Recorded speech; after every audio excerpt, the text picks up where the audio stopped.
Buenos días. Buenos días.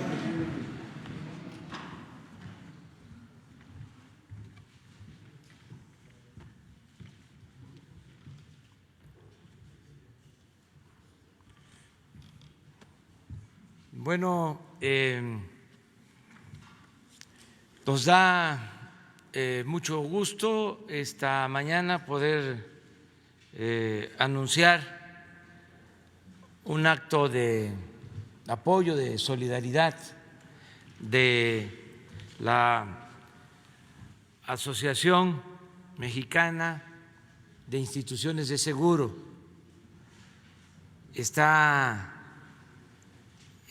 con nosotros la maestra Sofía Belmar Berumen, que es la presidenta de la Asociación Mexicana de Instituciones de Seguros. También está con nosotros el secretario de Hacienda, Arturo Herrera, el doctor Jorge Alcocer, y el propósito de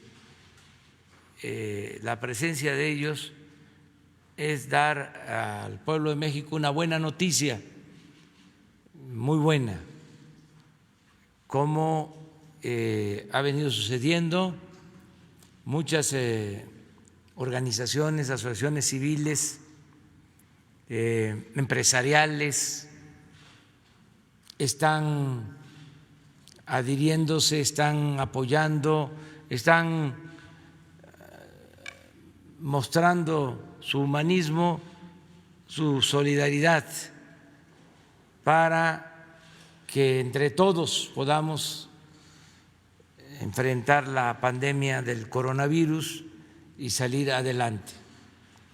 La verdad es que ha sido muy conmovedor cómo ha habido solidaridad, fraternidad en el pueblo de México, en el sector salud, los médicos, las enfermeras, y también en las asociaciones civiles, sociales, empresariales, y cada vez hay más muestras de apoyo y lo celebramos, lo reconocemos. Empresarios que le siguen pagando a sus trabajadores, aunque tienen sus establecimientos comerciales, sus industrias cerradas, sin embargo siguen cumpliendo, ayudando a sus trabajadores, que no los despidieron.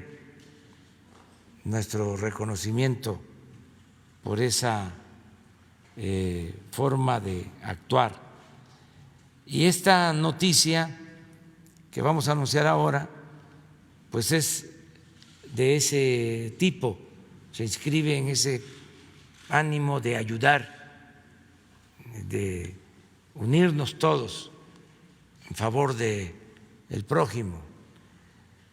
Y me gustaría que el secretario de Hacienda pues les comentara en qué consiste la aportación de la Asociación Mexicana de Instituciones de Seguros, que el secretario de Hacienda les exponga, les dé a conocer cómo surge esta propuesta, y luego que la presidenta de la asociación también nos explique en qué consiste su colaboración, su apoyo. Pues vamos con Arturo Herrera.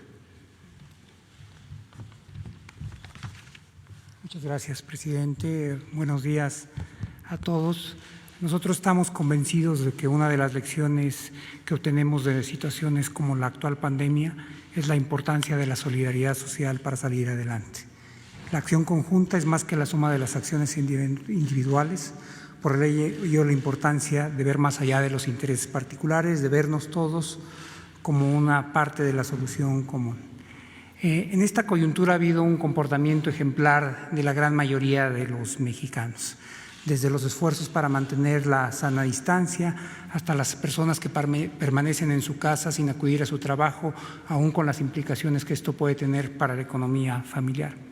Pero de todos los sectores, el sector más entregado ha sido sin duda el de los trabajadores de salud, no solamente los médicos, las enfermeras, los camilleros, los trabajadores de limpieza que están en los hospitales COVID, trabajando en jornadas muy extensas, muy largas, completamente entregados y poniendo el bienestar y la salud del otro por encima del propio. Y por ello, desafortunadamente, tanto en el resto del mundo como en México ha habido algunos contagios e incluso fallecimientos del personal de salud. Sabemos que se cuidan mucho, pero estamos muy conscientes de que inevitablemente habrá algunos contagios. Y es en este contexto que la Asociación Mexicana de Instituciones de Salud ofrecerá un apoyo solidario al personal médico que trabaja y a los trabajadores que están en los hospitales COVID. Este será un seguro de carácter gratuito. Podemos y agradecemos el gesto de la AMIS, este producto que se llamará el Seguro Personal de Salud del sector salud ante la contingencia de COVID-19, cubrirá a todo el personal del sector que está trabajando en estos tipos de hospitales y lo cubrirá no solamente a partir de hoy que se hace el anuncio, sino que lo cubrirá de manera retroactiva, algo muy inusual en el sector, a partir del 1 de abril, que fue el día que se anunció el inicio de la última fase en esta contingencia. Como lo señaló el presidente, es una muestra más del reconocimiento que los distintos sectores de la sociedad mexicana tienen al esfuerzo de los trabajadores de salud. Nada compensa el fallecimiento, la pérdida de una vida humana, pero me parece que es un gesto que va en la dirección correcta y un gesto que compartimos todos los mexicanos y el agradecimiento a este sector. Le voy a dejar ahora a Sofía del Mar que nos cuente en qué consiste exactamente este apoyo y cómo funcionará.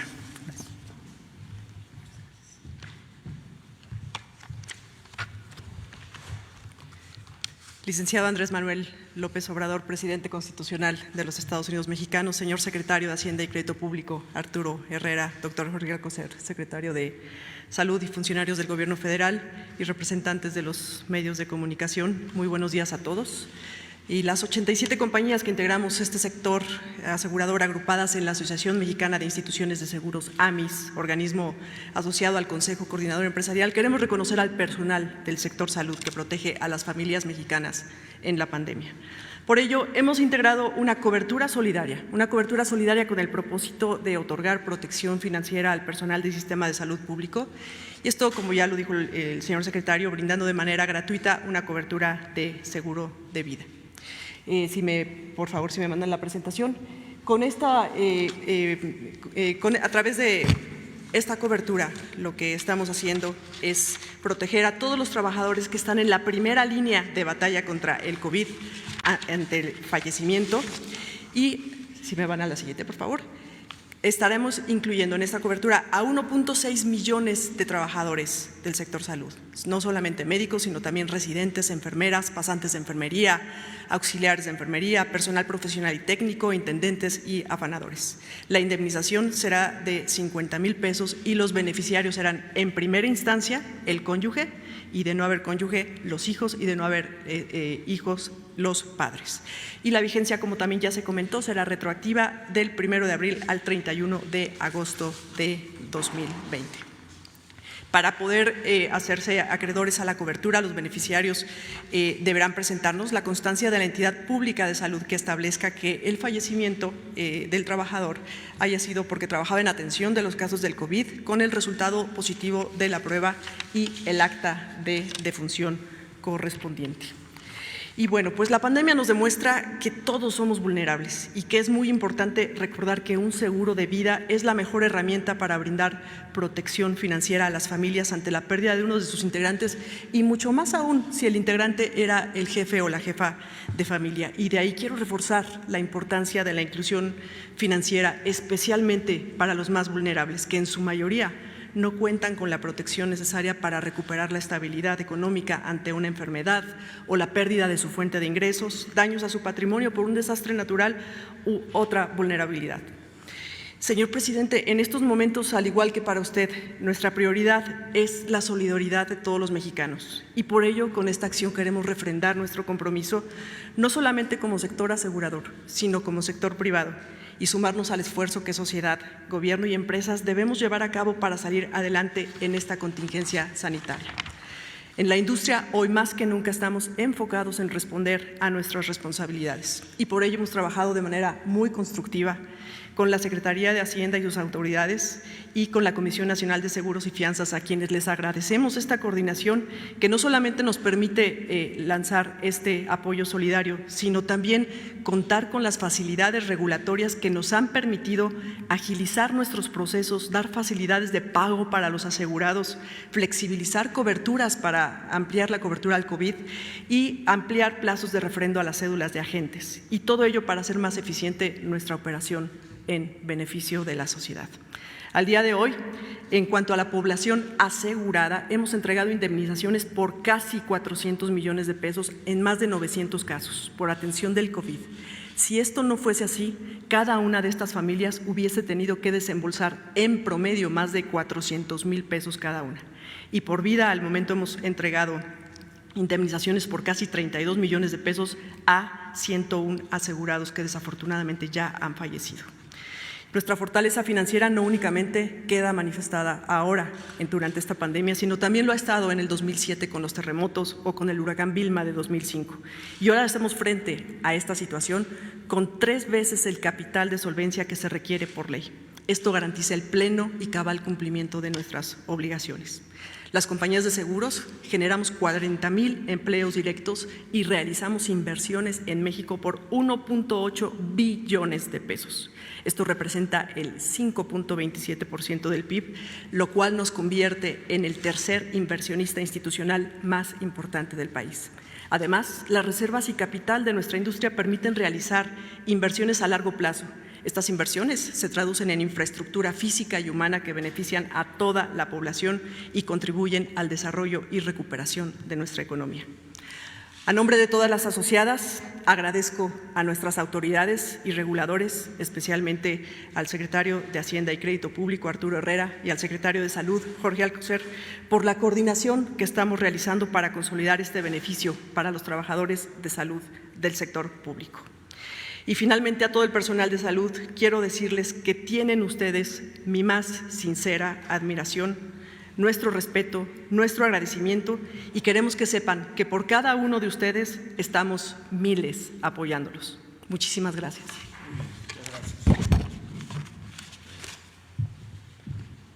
Doctor.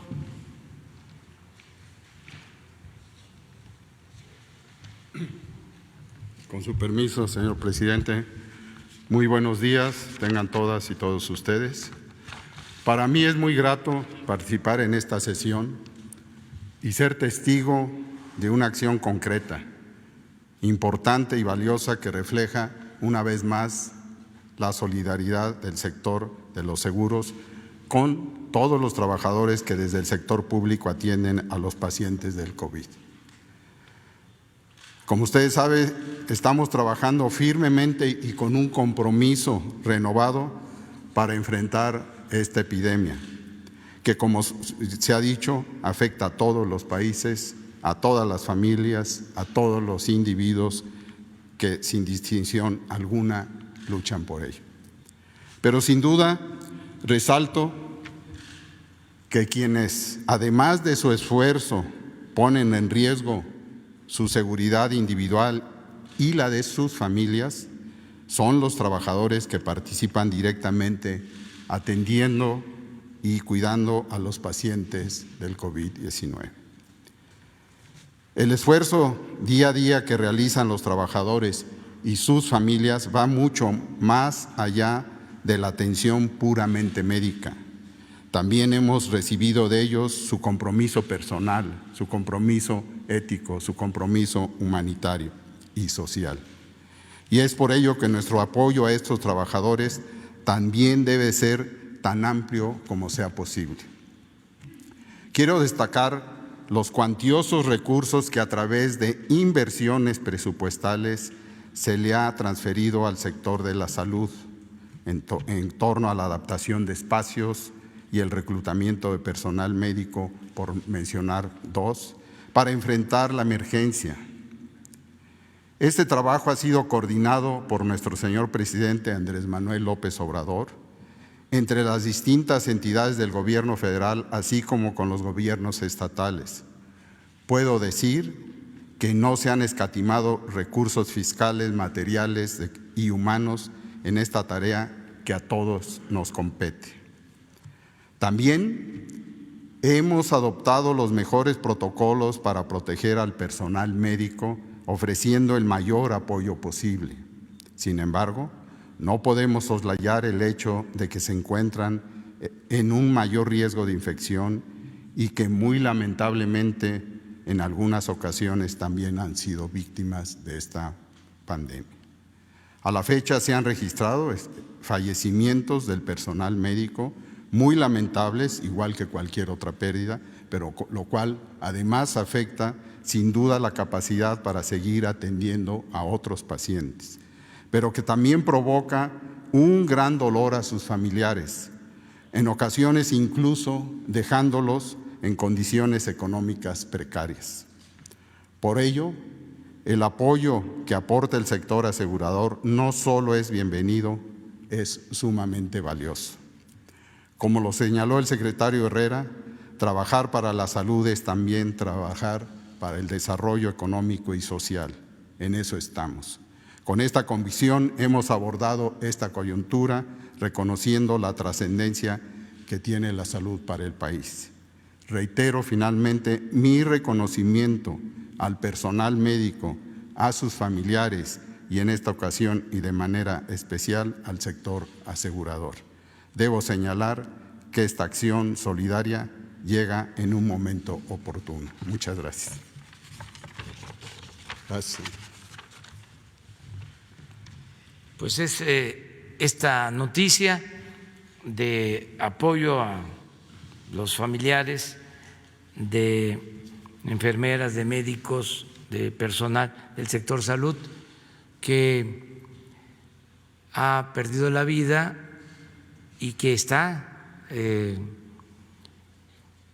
corriendo riesgos en su trabajo por salvar la vida de otros. Por eso agradecemos mucho pues este gesto, esta acción de solidaridad. Seguramente por la tarde noche el doctor Hugo López-Gatell va también a informar sobre este tema para que haya más difusión, se sepa sobre el monto, ya se ha dicho, 50,000 pesos. No hay nada material que compense la pérdida de una vida humana, eso ya lo sabemos, pero es una ayuda, es un apoyo que se agradece en favor de los familiares. Y también el hecho de que sea una medida retroactiva, es decir, que contemple a los que perdieron la vida desde el 1 de abril. Esto es importante. Y lo otro, pues es que no hay tanta burocracia, tantos trámites, son 3 requisitos de acuerdo a lo que se ha visto, pues una constancia médica,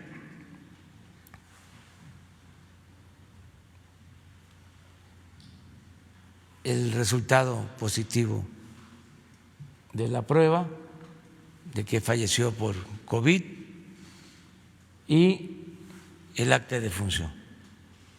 Entonces, con eso, y de nuevo agradecerles mucho a los dos representantes de la Asociación Mexicana de Instituciones de Seguros que nos acompañan. Muchas gracias. Abrimos en general y sobre el tema.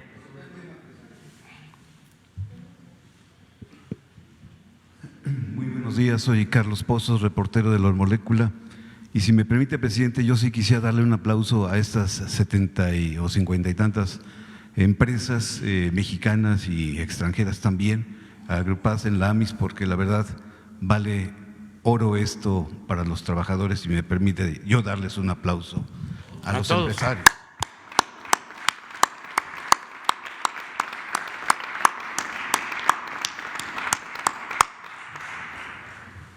Gracias, señor presidente.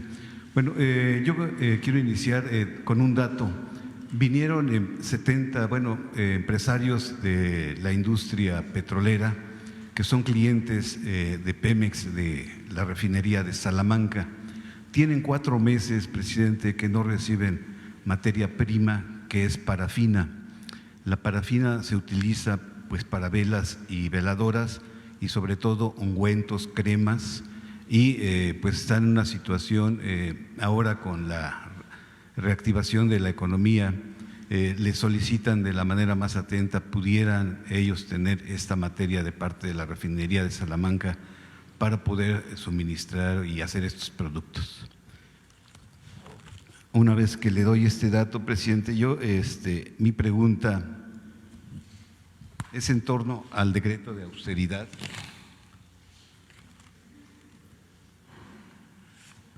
Publicado, y es en el sentido, si usted nos pudiera confirmar, de la desaparición, o usted dijo eliminación, de 10 subsecretarías. Si nos pudiera confirmar si están, como se ha dicho, la Secretaría de Relaciones Exteriores, la Secretaría de Gobernación, SCT, la Secretaría de Economía, de Educación Pública, SADER, Semarnat, y qué otras secretarías serían, y si no estaría incluida Marina y Defensa en este programa de austeridad o decreto de austeridad que usted dijo. Sí, pronto vamos ya a informar sobre cómo queda el nuevo presupuesto, porque todo esto se ha originado a partir de la crisis económica que precipitó, que desató la pandemia. Entonces tenemos que hacer ajustes al presupuesto. Nos estamos apretando el cinturón en el gobierno. Antes solo le pedían que se apretara el cinturón el pueblo, ahora primero se aprieta el cinturón el gobierno, porque no queremos endeudar al país y vamos a intensificar el plan de austeridad republicano. Y en efecto van a quitarse alrededor de 10 subsecretarías y vamos a anunciar pronto cuáles son esas subsecretarías. Todavía no se ha terminado de definir cuáles subsecretarías, pero sí se va a cumplir con el decreto de la eliminación de estas subsecretarías. Aclaro 2 cosas: de que se les va a dar opciones a los subsecretarios que salgan para tener otro espacio, como lo establece el decreto, con el mismo rango, pero queremos eficientar, hacer más ligero el funcionamiento del gobierno, no tanto aparato. Si hay 3, 4 subsecretarías, que se pueda hacer el trabajo con 3, con 2, con 1 inclusive, si nos aplicamos. El ejemplo es lo que se está haciendo en la presidencia.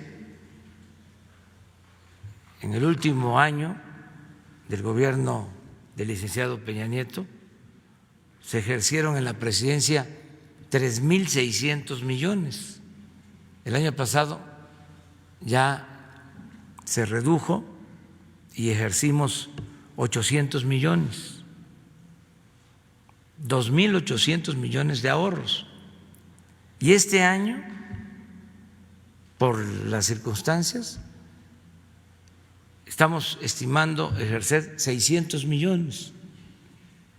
Entonces, es muy claro que se va a bajar, se va a reducir el costo del gobierno a la sociedad, porque le costaba mucho al pueblo mantener al gobierno. Entonces, ¿por qué estos ahorros? Para no endeudarnos, porque es fácil acudir a créditos y luego estar pagando intereses onerosos, elevadísimos, y reducir al paso del tiempo la capacidad de destinar recursos del presupuesto en beneficio del pueblo. Si se tiene que pagar más de intereses de deuda, se destinan menos recursos a la educación, a la salud, al bienestar del pueblo. Entonces, por eso el plan de austeridad. Nada más les digo que no aplica este plan y estas medidas particulares de quitar subsecretarías para el caso de la Secretaría de la Defensa y de la Secretaría de Marina. Eso sí se los puedo comentar porque incluso está en el mismo decreto referido. Y ya pronto vamos a informar cuáles son esas subsecretarías. Presidente de México, el olvido es intencionado de los quienes critican y ahora vienen con cuentos de la militarización del país y que la Guardia Nacional y el combate a la delincuencia fracasó, señala el doctor Jorge Lumbreras, maestro en Seguridad Nacional, presidente. Lamentablemente esos articulistas, comentaristas saben sobre el tema y tienen perfecta claridad de cuál ha sido la ruta jurídica e institucional y legislativa para tener hoy una institución civil, llámese Guardia Nacional. El decreto que usted expidió formaliza puntualmente la función de los soldados y marinos que fueron capacitados para participar en las tareas del combate a la delincuencia. Yo solamente le quiero solicitar, presidente, si pudiera citar usted aquí a este espacio a la secretaria de Gobernación, Olga Cordero, y al consejero jurídico, Julio Scherer Ibarra, para que nos aclare dudas sobre este tema y dejar de estar leyendo fake news en muchos medios. Eso es todo, señor presidente. Sí, yo creo que faltó información. Esto que se hizo ahora de dar la autorización a las Fuerzas Armadas para llevar a cabo tareas de seguridad pública se aprobó hace 6 meses en el Congreso. Fue una reforma constitucional que incluso aprobaron todos los partidos. De ahí, en un transitorio, se estableció de que había que emitir un decreto. Es realmente un trámite y fue lo que se hizo. Pero ya existía la aprobación del Congreso. Se hizo una reforma constitucional. No solo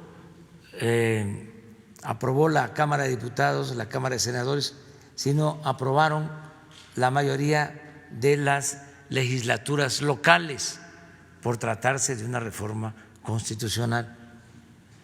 Entonces, cuando se cumple con el procedimiento, algunos se enteran de que se les están dando atribuciones a las Fuerzas Armadas para llevar a cabo tareas de seguridad, cuando esto ya se resolvió.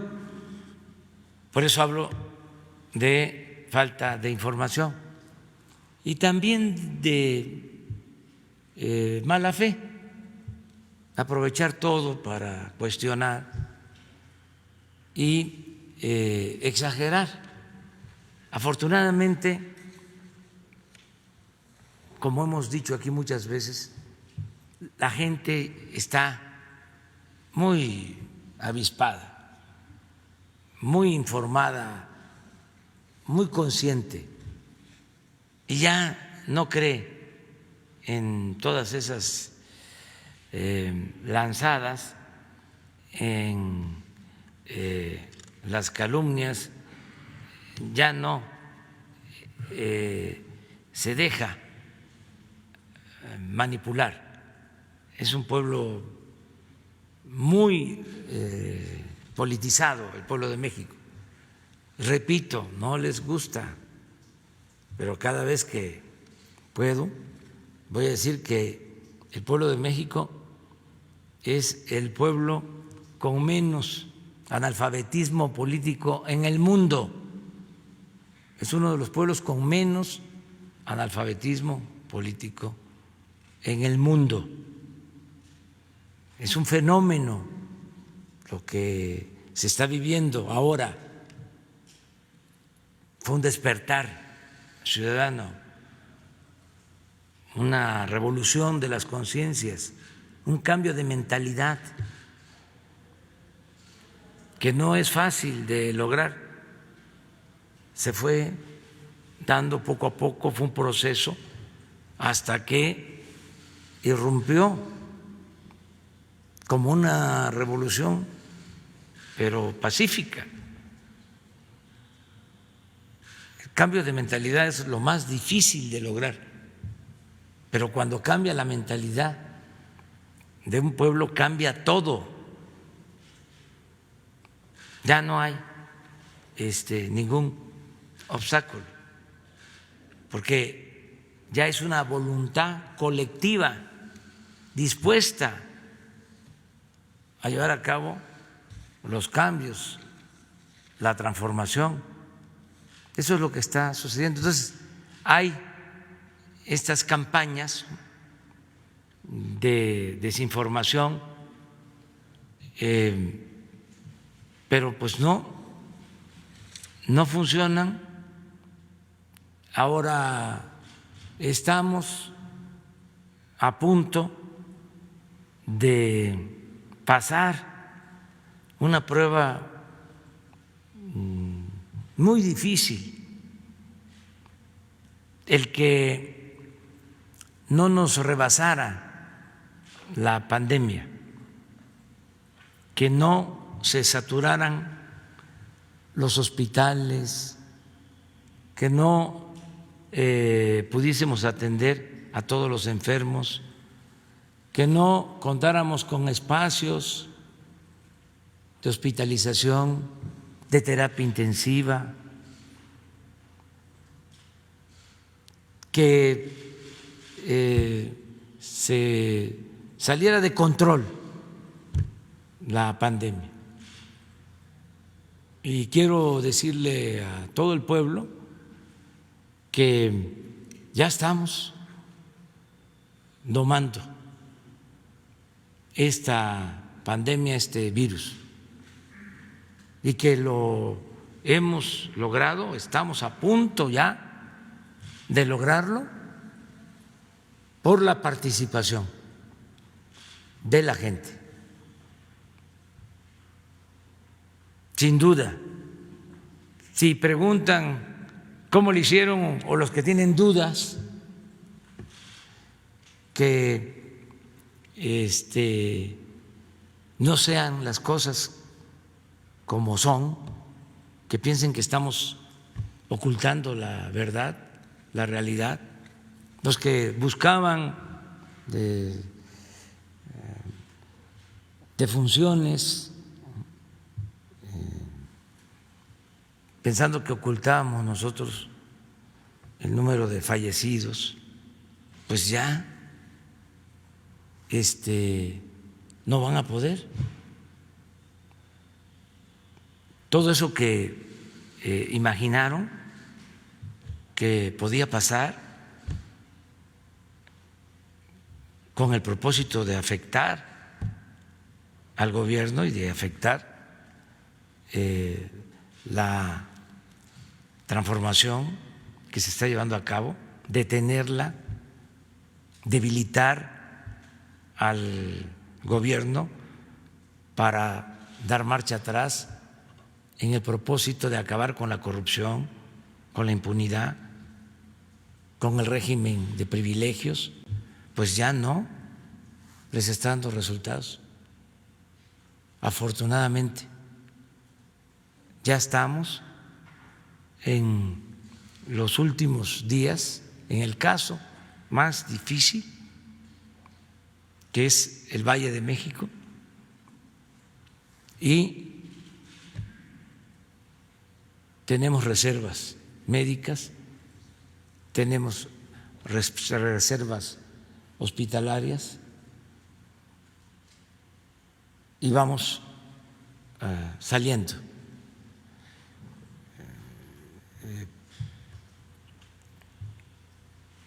Esto es muy alentador y decirlo el día de hoy, que de acuerdo a las proyecciones son los días más difíciles, estos que nos faltan, que se calcula una semana más en el caso del Valle de México. Entonces, decirles, ahí vamos, estamos pendientes todos los días y ojalá depongan su actitud nuestros adversarios, que reflexionen las cosas, que hagan a un lado el odio y que piensen en el interés general, que piensen en los demás, que piensen en el prójimo, que piensen en la patria, en la nación, en México, que no los domine el egoísmo, la mala fe, que no se endurezcan, que no endurezcan sus corazones, que no los enajene el materialismo, el afán de lucro, lo que de verdad no tiene valor. La vida es demasiado corta, la vida sí es demasiado corta como para desperdiciarla en cosas que no valen la pena. Entonces, ojalá, porque empezaron, ya ni lo debería de decir, pero para ver si rectifican.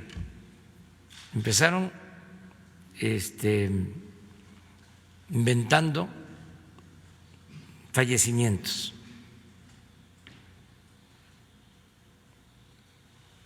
Luego apostaron a que estábamos ocultando difuntos. Luego, con escenas de hornos crematorios. Todavía hasta hace 3, 4 días un periódico hablando de que estaban llenos los hornos crematorios. Muy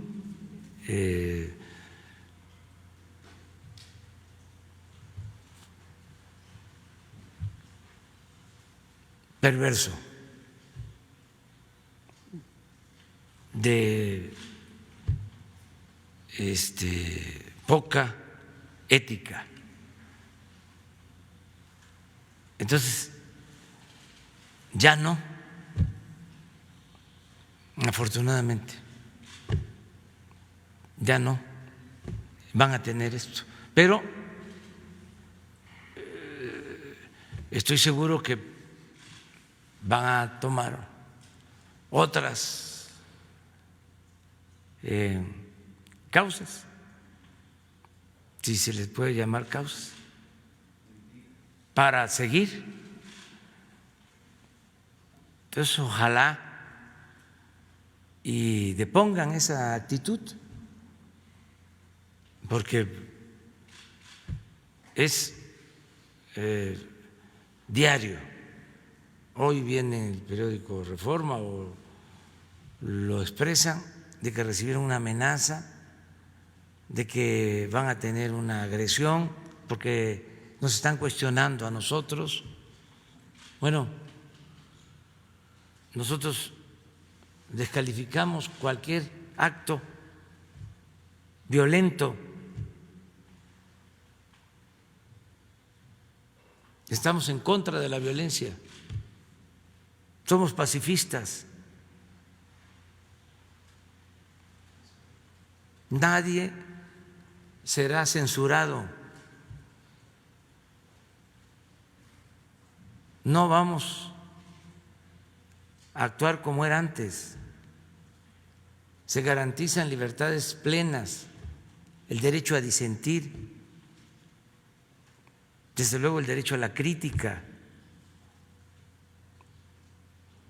y condenamos cualquier amenaza que se haga hasta en nuestro nombre.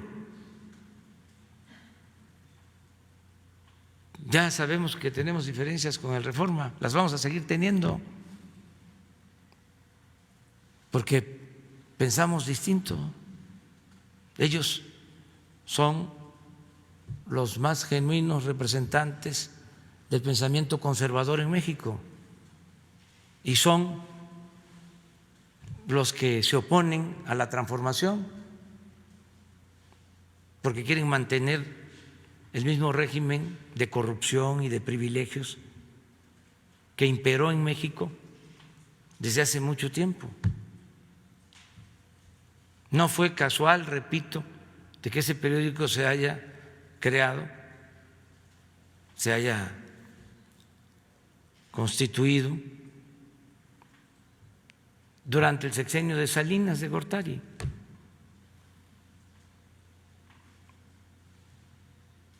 Pero de ahí a que nosotros vayamos a llevar a cabo un acto represivo, hay un mundo de diferencia. Eso no, jamás haríamos algo así. Por nuestros principios, por nuestros ideales, porque nos estaríamos negando a nosotros mismos. Sería una traición a nosotros mismos, un acto de deshonestidad. Y lo que estimo más importante en mi vida es la congruencia, la honestidad. Entonces, no tenemos nada que ver y no hay nada que temer. Nosotros no somos autoritarios, somos demócratas. Están garantizadas todas las libertades. Decían cuando comenzó la pandemia que le iba a costar más trabajo a los países democráticos controlar la pandemia, porque en los países donde hay gobiernos autoritarios se iba a ordenar la paralización y eso iba a inmovilizar al país y se iban a evitar los contagios y así se iba a resolver. Nosotros dijimos, vamos a llamar al pueblo, vamos a convocar al pueblo, confiemos en el pueblo, en la madurez, en la responsabilidad de nuestro pueblo. Y sin autoritarismo se pudo lograr que bajara la movilidad, lo que está pasando. 80% de menos usuarios del metro.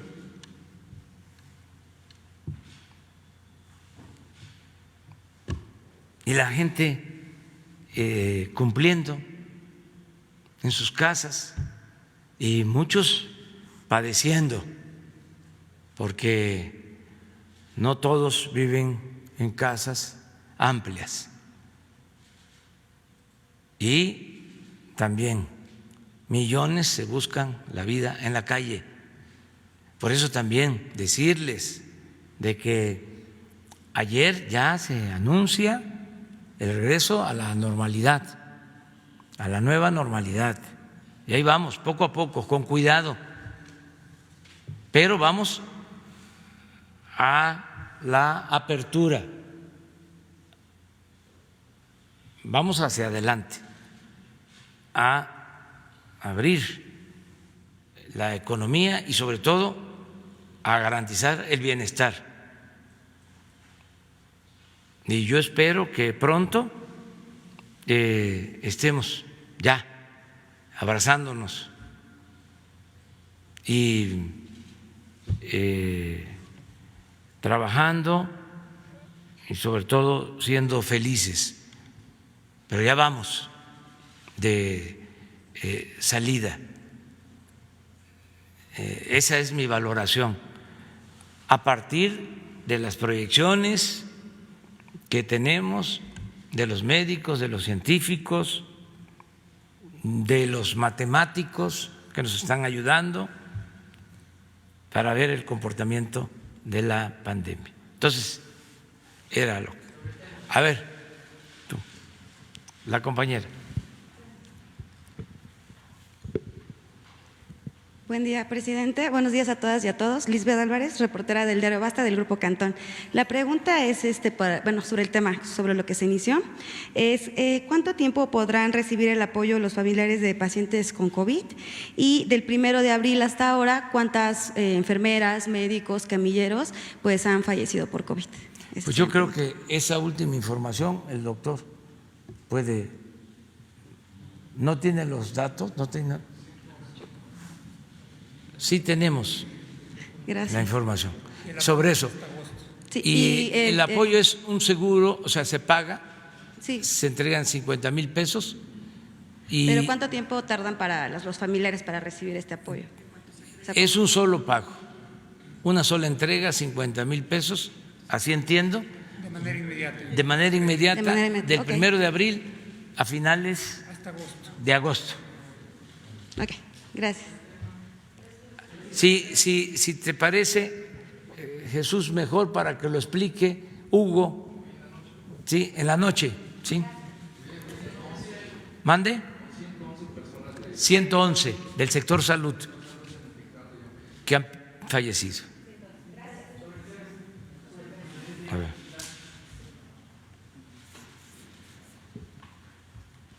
Presidente, Luis Méndez de Ontimex. Gracias, presidente.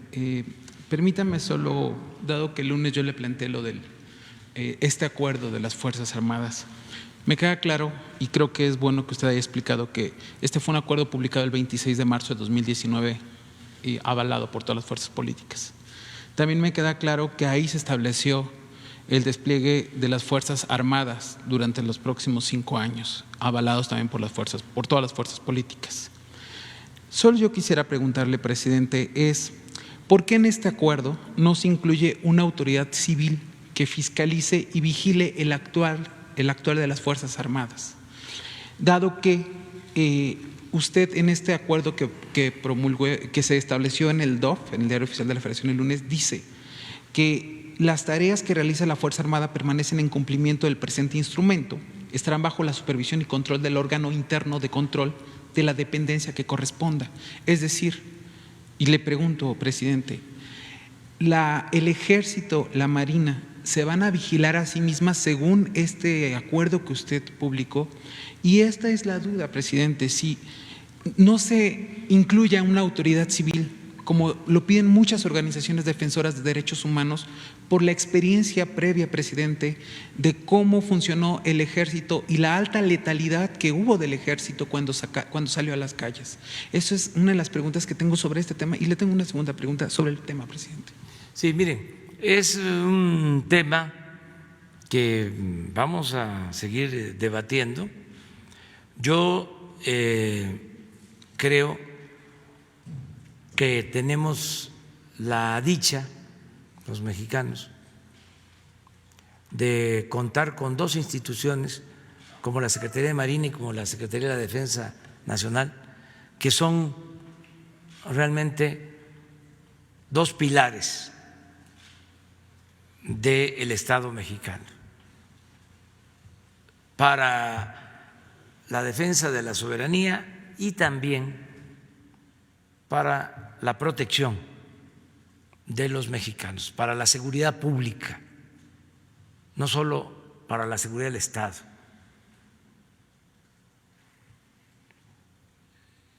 Para la seguridad nacional y la seguridad pública. Y yo creo que se estaba desaprovechando la utilización de estas instituciones para atender el principal problema que heredamos, el de la inseguridad y el de la violencia. Lo hemos dicho en otras ocasiones, lo repito porque se olvida. Crearon la Policía Federal con ese enfoque de que no se iba a militarizar el país y resultó un rotundo fracaso. No se creó un organismo, una institución para realmente defender a los mexicanos, protegerlos, sino fue una corporación que se hizo sin disciplina, que se plagó de corrupción.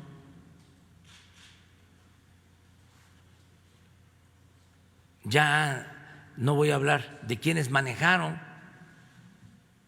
esa corporación. Llegaron a tener 40,000 elementos y efectivos 10,000. Imagínense cómo se enfrenta el principal problema del país con 10,000 elementos sin disciplina, con pruebas de corrupción, de distorsiones. No generalizo, pero estaba echada a perder la Policía Federal, al grado de que en el sexenio pasado dependía de la Secretaría de Gobernación y la Secretaría de Gobernación contrataba policía privada para custodiar sus oficinas, existiendo la Policía Federal. Ahí también por otras razones, pero sin duda fue un rotundo fracaso. Entonces, fue de las primeras decisiones que tomamos. Es más, antes de llegar a la presidencia, siendo candidato, escribí un libro y lo propuse. Argumenté que se tenían 230,000 elementos en la Secretaría de la Defensa, más de 60,000 en la Secretaría de Marina, y no podían estos elementos hacer labores de seguridad pública, que era realmente incongruente, un absurdo.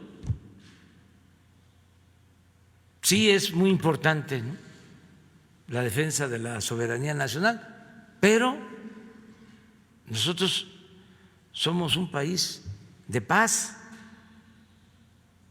Nosotros no vamos a ir a invadir y a declarar la guerra a nadie. Además, si se trata de defender la soberanía, lo haríamos todos, todo el pueblo, como ha sucedido en la historia de México. Entonces, ¿por qué teniendo ahí al Ejército, a la Marina, no se utilizaba para darle protección al pueblo, que es lo más importante?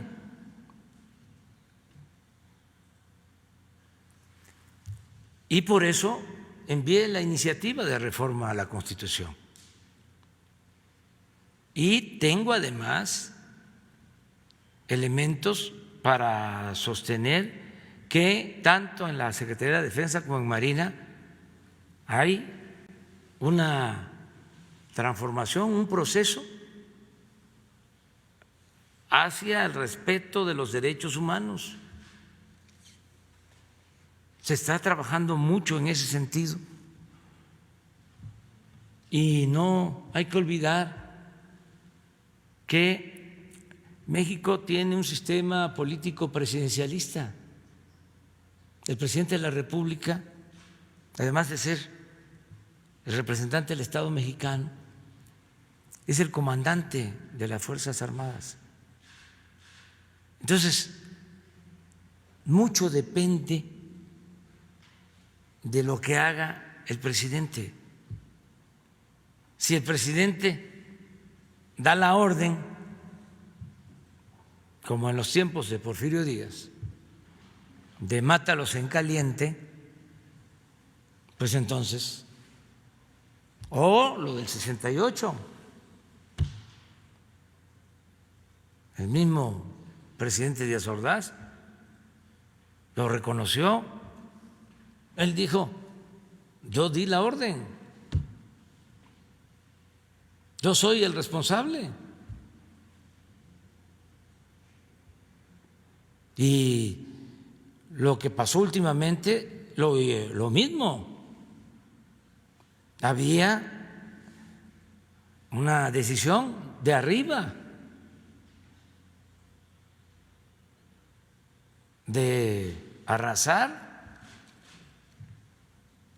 de aniquilar. Por eso las masacres. Pero esto es distinto. Nosotros no vamos a dar la orden de que el Ejército, la Marina reprima al pueblo. Y añado otras cosas. Este no es un ejército como el de otros países, con todo respeto. Este es un ejército que surgió de un movimiento revolucionario. Este ejército surgió para combatir un golpe de Estado para combatir a un usurpador, a Victoriano Huerta, después del asesinato cobarde del presidente Madero. Así surge este ejército. Y es un ejército formado por gente del pueblo. Yo he dicho en otras ocasiones que cuando me tocó decidir, porque no conocía yo a los generales de división, cuando tenía que decidir quién iba a ser el secretario de la Defensa, hice una investigación a mi manera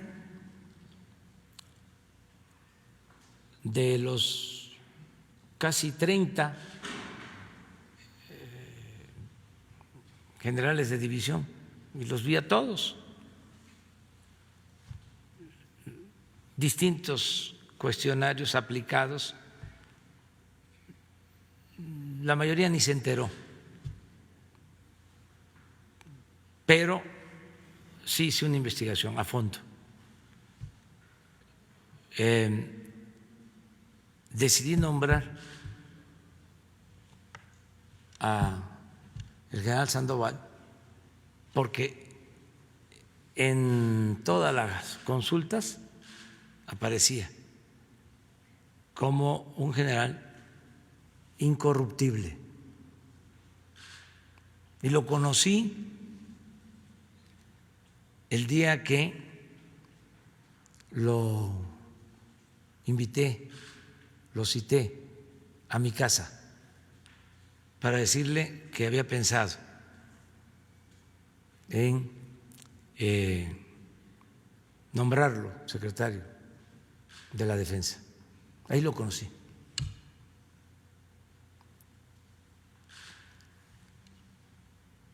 Yo creo que se ha de haber sorprendido,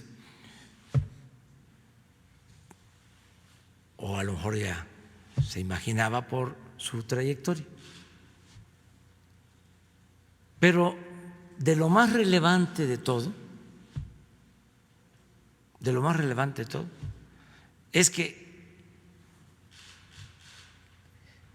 los generales de división, todos, la mayoría, hijos de campesinos, de obreros, de comerciantes, de mecánicos, hijos también de militares, pueblo. Lo que digo siempre, el soldado es pueblo uniformado. No hay oficiales que pertenezcan a las élites económicas. Esa es una característica del ejército mexicano. Entonces, no se puede trasladar así, extrapolar las experiencias de otros países con lo que corresponde a México. Nos están dando muy buenos resultados, tanto la Secretaría de la Defensa como la Secretaría de Marina. La Guardia Nacional se está consolidando y aun cuando es muy difícil, ha sido complejo el enfrentar el problema de la inseguridad y de la violencia, se va avanzando y tengo mucha confianza de que vamos a conseguir la paz. Tengo mucha confianza. Entonces, nuestros adversarios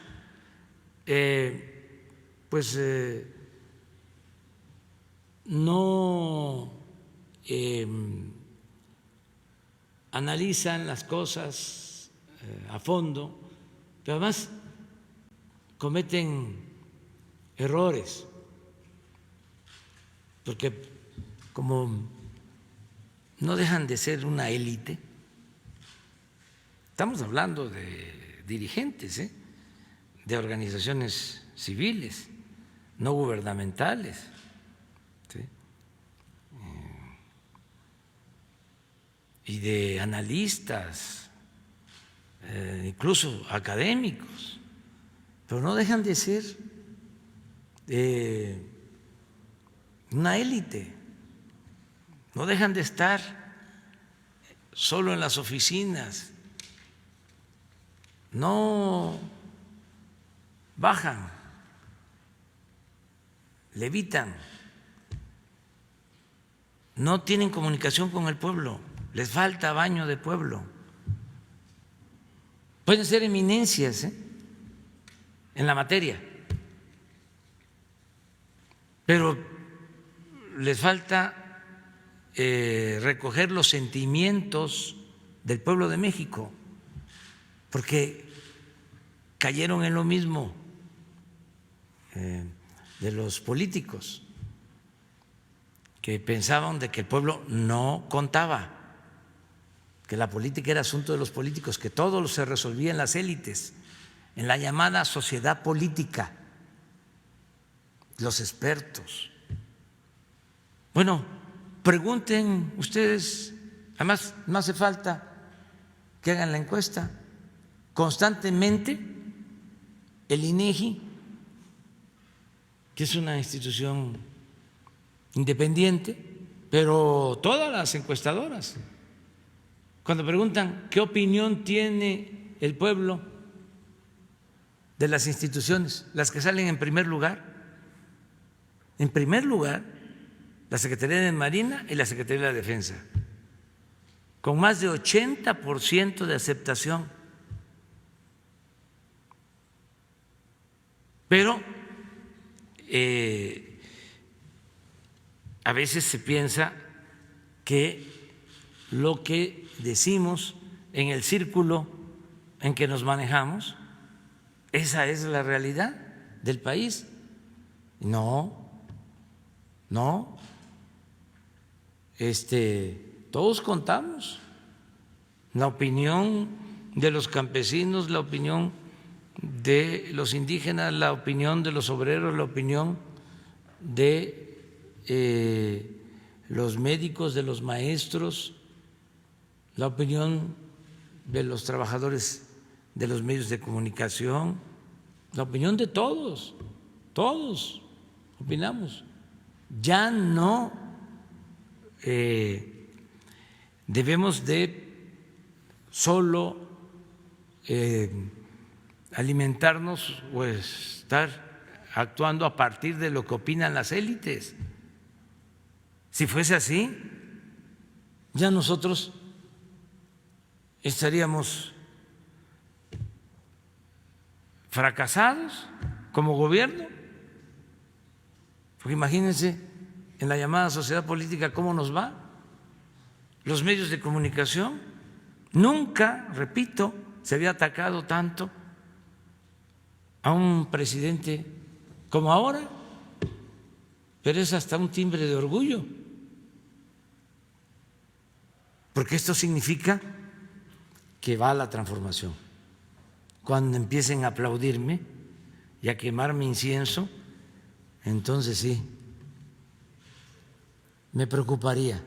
Diría, ya nos hamburguesamos, ya nos volvimos fifís.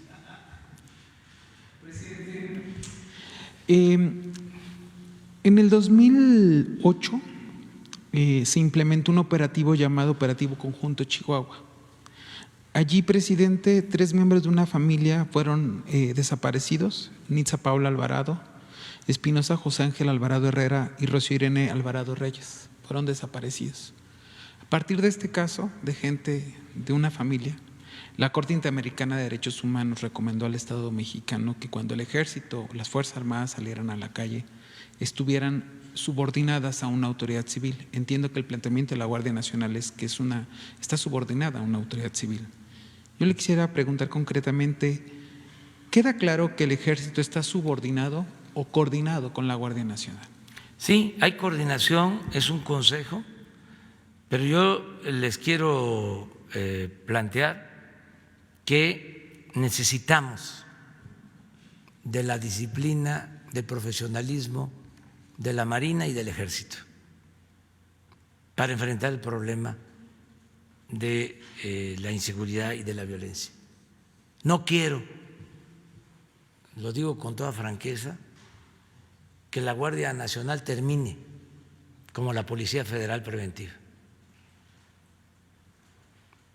Sería un rotundo fracaso. Por eso, aunque me critiquen de que quiero militarizar el país, voy a seguir insistiendo en que nos deben de ayudar las Fuerzas Armadas en tareas de seguridad pública. Estoy convencido de que es necesario. Y como no tengo problema de conciencia, por eso puedo plantearlo, porque todos los días estoy pendiente de que no haya abusos, de que no haya tortura, de que no haya masacres, de que no haya violación a los derechos humanos. Estoy pendiente y además estoy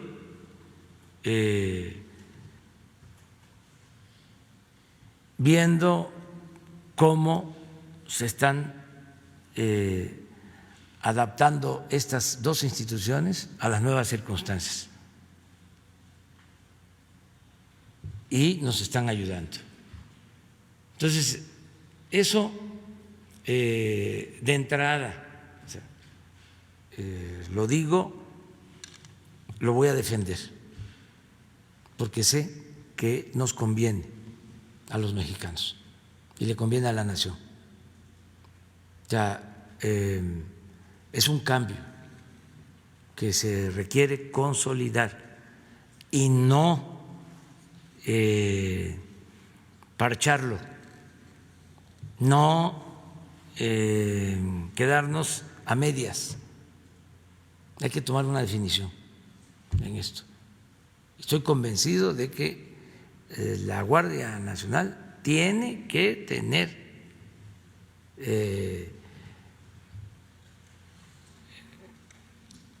relación estrecha con las Fuerzas Armadas, que como se concibió la Policía Militar y la Policía Naval, tienen que formar parte de la Guardia Nacional y el mando tiene que estar adscrito a las Fuerzas Armadas. Eso lo voy a defender. Y por eso la reforma a la Constitución con un tiempo, si hay constancia de violación de derechos humanos, ¿sí?, por parte de la Guardia Nacional, pues entonces rectificamos. Pero si no es así, ¿por qué? ¿Solo por lo ideológico? No. La parte de las ideas las tenemos muy claras. No vamos nosotros a traicionar nuestros ideales, nuestros principios, pero tenemos que aplicar criterios con juicio práctico para la transformación. Estoy escribiendo un texto ahora, porque con la cuarentena, como no puedo salir, me está sirviendo para la reflexión, para el análisis. Este fin de semana voy a publicar un texto sobre la nueva economía que tiene que ver con todo esto que hemos estado hablando, pero lo voy a fundar, de cómo hay que cambiar los parámetros y no estar pensando en el Producto Interno Bruto ni en el crecimiento, sino que hay que estar pensando en el bienestar y en la felicidad del pueblo. Y lo voy a fundar y voy a explicar también en qué consiste el plan para enfrentar la crisis económica, el plan nuestro. Lo voy a explicar bien. ¿Cómo es que se va a proteger al 70% de la población y cómo también se va a beneficiar al 30% restante? Para que no estén pensando que solo estamos contemplando un sector, aunque sea mayoritario. No, es en beneficio de todos los mexicanos, pero lo voy a explicar. Al final, yo creo que a todos nos conviene el cambio y voy a convencer y voy a persuadir para que nada más se queden los corajudos sin elementos, sin argumentos, nada más porque nos ven con malos ojos, porque no les gusta cómo hablamos, pero sí vamos a argumentar más. Entonces, este es un tema, o sea, nada de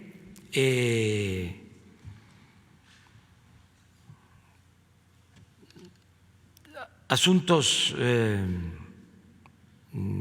que no puedan debatirse, todo lo tenemos que debatir, replantearnos las cosas y no aceptar uno de los problemas del modelo neoliberal, una de las fallas por lo cual está en plena decadencia, fracasando, lo dijimos ayer, antier, es que lo aplicaron a tabla rasa en todo el mundo, sin tomar en cuenta que cada país tiene su idiosincrasia. México, por ejemplo, es un mosaico cultural, son muchos Méxicos. Ahora, a propósito, que viene la etapa nueva, el regreso a la nueva normalidad, pues no se puede decir así. En todos lados se va a regresar a clases en tal fecha, o no se va a regresar a clases ya en ninguna parte. ¿Por qué? Si hay una diversidad en el país, en regiones, cultura, la misma expresión de cómo está afectando la pandemia. No es lo mismo lo que está pasando aquí que lo que está pasando en Guerrero, lo que está pasando en Sonora. Entonces, ¿por qué va a ser así? La decisión homogénea, uniforme, no. Entonces, ya nada de recetas que se impongan, pero también en concepciones ideológicas de todo tipo. Nada que en Europa su concepción de izquierda tiene que ver con la defensa de ciertos derechos emergentes nuevos y se hace a un lado la defensa a la igualdad. Y como así es allá, así va a ser aquí. No. tenemos capacidad para elaborar nuestras teorías a partir de nuestra experiencia, de nuestra realidad, de nuestra práctica. No copiar, decía Martín, podemos injertarnos, tenemos que ser mexicanos, cubanos, chilenos, guatemaltecos, latinoamericanos y al mismo tiempo universales. Se puede, pero decía Martí que aunque nos injertemos, el tronco tiene que ser nuestro. Entonces, ya nada de irnos, ¿no?, a seguir modelos, proyectos, más cuando se trata de modelos fracasados. Vamos a hacer algo nuestro, como seguramente lo van a hacer en Argentina, como seguramente lo van a hacer en Colombia, como lo van a hacer en España, en Canadá, bueno, en Estados Unidos, que no hay una nueva política. Cada país ejerce su soberanía para definir sus propios modelos de desarrollo. A ver.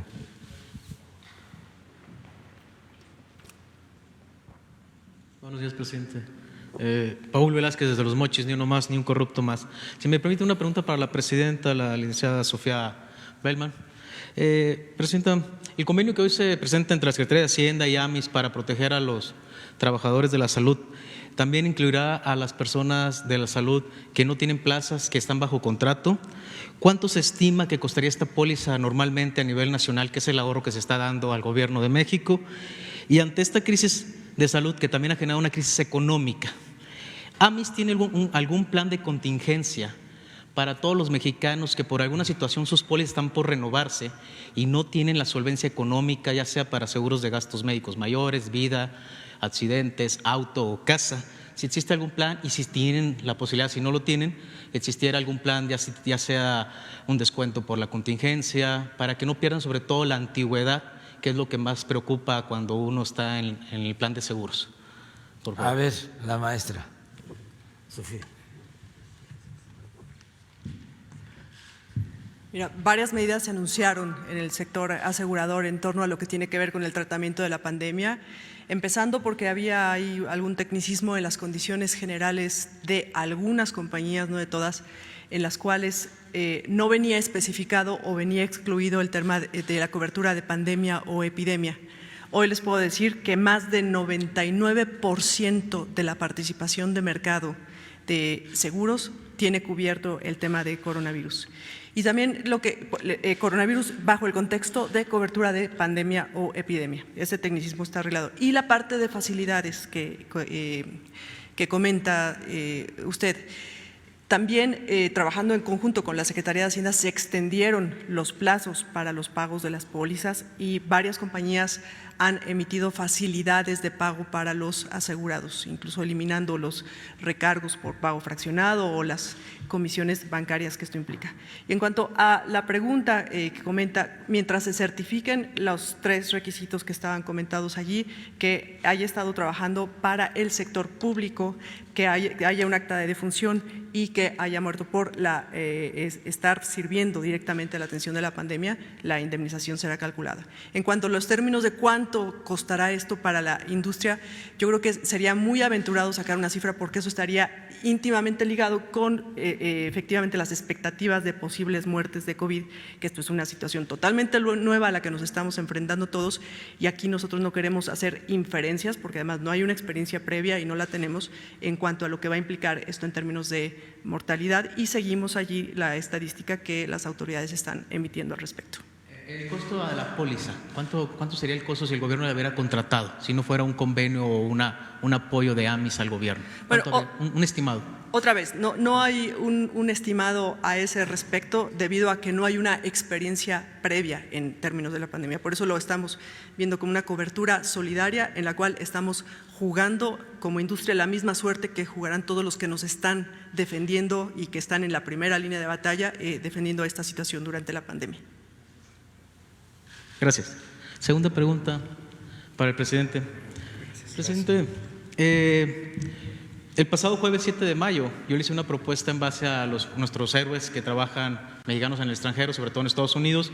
Usted la tomó a bien. Esa tarde me entrevisté con el titular de Infonavit, aquí en la tarde. La respuesta y los pormenores que nos dio han entusiasmado al pueblo mexicano en el extranjero.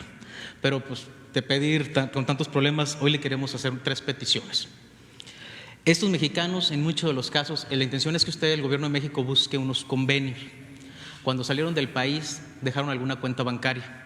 La intención es que si el gobierno de México pudiera generar un convenio con la Asociación de Bancos de México, estas cuentas o se vencieron los plásticos o se perdieron y el dinero está retenido y congelado en los bancos. El requerimiento que les piden los bancos es que regresen a la sucursal. La situación migratoria de su estatus legal no les permite salir. Entonces, buscar algún convenio por medio de la Asociación de Bancos de México y que de los consulados se pudiera gestionar. El segundo, también estos mexicanos dejaron alguna propiedad que ha sido invadida, en muchos de los casos por familiares. Han contratado abogados que los han timado. La intención es ver si el gobierno de México, Relaciones Exteriores, algún convenio con abogados, no que el gobierno les pague los abogados, simplemente que el gobierno fuera como un ente que le echara así un vistazo para que realmente cuidaran los intereses de los mexicanos en el extranjero y no fueran a ser timados. Y el tercero, el costo del envío de remesas es muy alto para ellos. Si el gobierno pudiera hacer un convenio con una plataforma, nada más, o 2, las que así estime, para que generaran un menor costo para ellos y ese beneficio fuera directo tanto para los mexicanos en el extranjero como para México. Los 3 convenios, presidente. Sí. Gracias. Ya se está trabajando en este punto de reducir el monto de las comisiones para las remesas. E incluso se está haciendo un seguimiento para exponer aquí los lunes quiénes son las empresas que cobran menos para dar información general. Esto lo está viendo la Procuraduría de la Defensa del Consumidor y lo vamos a seguir haciendo. Acabo de estar hace relativamente poco en la Comisión Nacional Bancaria, en la convención, y hablamos de este tema, de la disminución del cobro de comisiones. Y hay bancos incluso que han suspendido, que han exentado del cobro de comisiones. Ya vamos a poder informar. Esto vamos a darlo a conocer un lunes en el informe de la Procuraduría de la Defensa del Consumidor. Acerca de los otros 2 casos, yo le voy a pedir a Jesús que te ponga en comunicación con Relaciones Exteriores para ayudar en esto a los migrantes, porque hay una oficina de apoyo a migrantes en la Secretaría de Relaciones Exteriores, que ahora no tiene titular, hubo un cambio, pero se suple esa ausencia con otros servidores públicos, ¿no? Entonces, bien puede esa oficina ayudar en estas 2 gestiones. Aquí aprovecho también para enviarle pues un abrazo fraterno a familiares de mexicanos que han perdido la vida en Estados Unidos por el coronavirus. ha habido mexicanos que han fallecido y no queremos olvidarnos. Se está ayudando a sus familiares. Le voy a pedir un informe al secretario de Relaciones Exteriores, también para que aquí, a ver si Hugo hoy, en la noche, da a conocer la situación de los fallecidos en Estados Unidos, paisanos, migrantes, sobre todo la mayoría ha fallecido en Nueva York, es el número mayor de los que han perdido la vida en Estados Unidos, pero tenemos que informar sobre eso también. Hoy, a ver si de 7 a 8, le pedimos a Hugo con los datos de relaciones que hable de este tema. Muy bien, vamos contigo.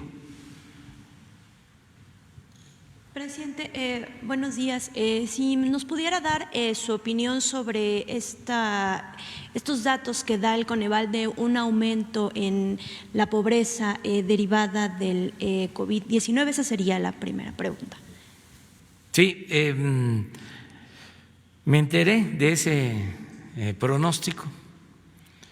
Yo estoy trabajando, les comentaba, sobre un texto en donde vamos a explicar la estrategia que se está llevando a cabo y es de protección a todos y en particular a la gente humilde, a la gente pobre. Por eso, a lo mejor las proyecciones, el pronóstico de Coneval lo hace a partir de los supuestos de antes o pensando en los planes que se aplicaban antes. Ahora es distinto. Ahora les comento, ya lo saben, porque hay información de 5 a 6, de 6 a 7 y de 7 a 8, todos los días aquí. Entonces, parte de la estrategia para que no haya pobreza, porque ellos hablan de que con el coronavirus va a aumentar el número de pobres en 10 millones, según entendí. Bueno, nosotros estamos trabajando para que esto no suceda. Todos los días estamos dispersando recursos de créditos. Vamos a seguir con lo mismo. Vamos a estar dispersando. Aquí Arturo Herrera, extraordinario secretario de Hacienda, nos está haciendo, como se dice coloquialmente, el paro. Y no falta el dinero para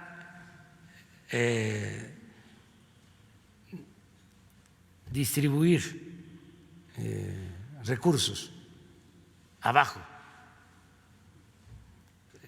Este mes tenemos estimado bajar alrededor de 120,000 millones de pesos.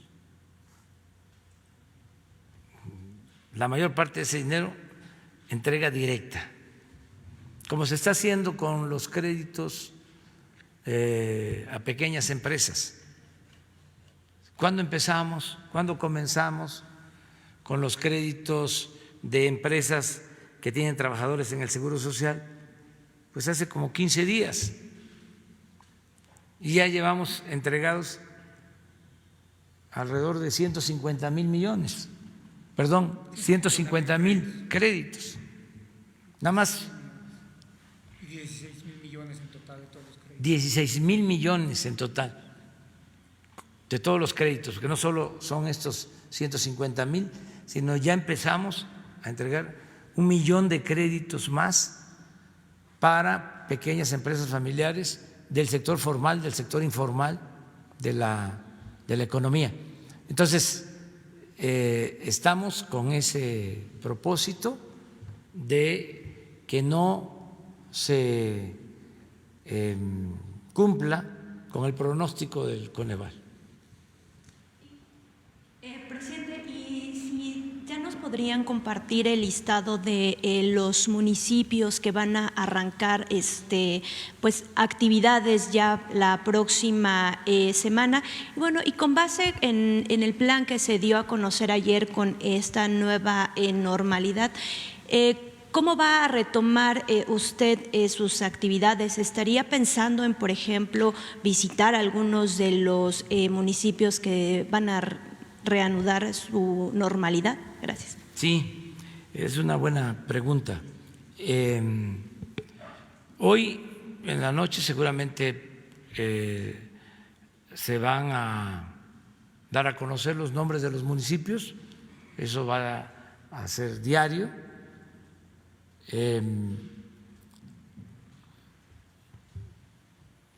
Y yo ya quiero reiniciar recorridos, desde luego cumpliendo con todas las medidas sanitarias, lo que me permitan hacer los especialistas, el doctor Alcocer y Hugo López-Gatell. Me van a decir, yo ya les hice la solicitud, porque ya tengo un plan de giras por el país, pero va a depender de que lo autoricen ellos. Ya, si puedo y si ellos lo autorizan, quiero ir a dar los banderazos, desde luego no mítines, no concentraciones, de una vez lo adelanto, sino actos así, de menos de 50, con sana distancia. Todavía no vamos a poder saludarnos de mano, solo así, tocándonos el corazón. Pero sí quiero ir a dar el banderazo del inicio de las obras del Tren Maya. Quiero ir a Chiapas, a Tabasco, a Campeche, a Yucatán y a Quintana Roo, porque ya están por concluirse los procesos de licitación de 4 tramos, desde Palenque hasta Cancún, como 800 kilómetros ya, con contratos que se están firmando, y eso va a significar mucha creación de empleos. Imagínense estar trabajando en 800 kilómetros,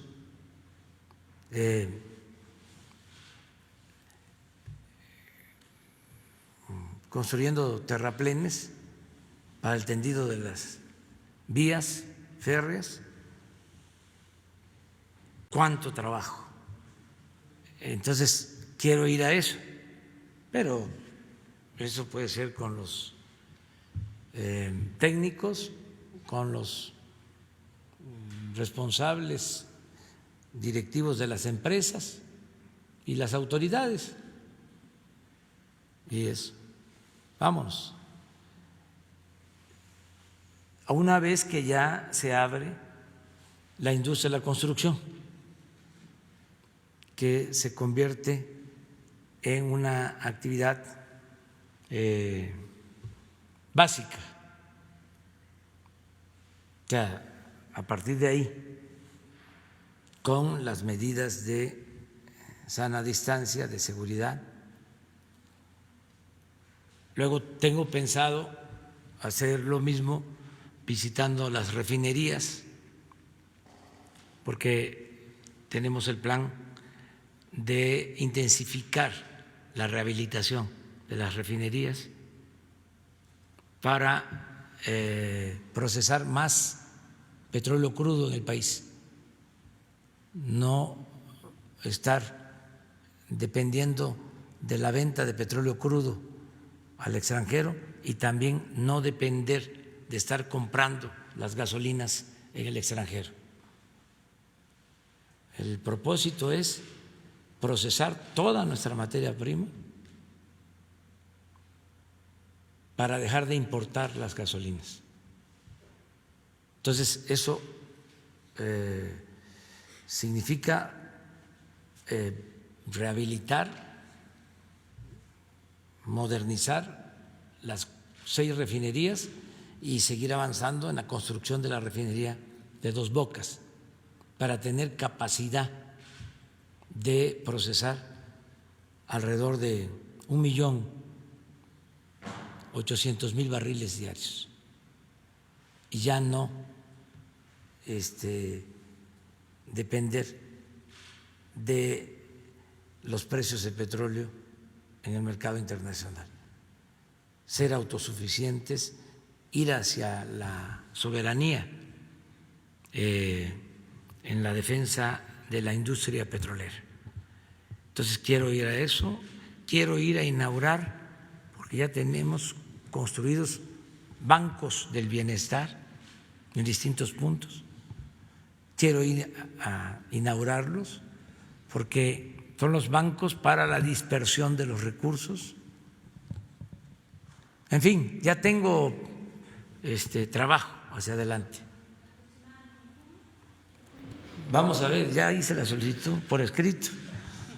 Vamos a ver qué responde. ¿Qué les parece si lo dejamos para mañana? ¿Ya? Mañana. 2, 3, 4 y 5. Sí. ¿De acuerdo? Y van primero las mujeres. Ya había una lista. Había una lista. Ah, aquí está. ¿Les parece que para mañana empecemos con la lista? Bueno, muy bien. Muchas gracias. Muchas gracias.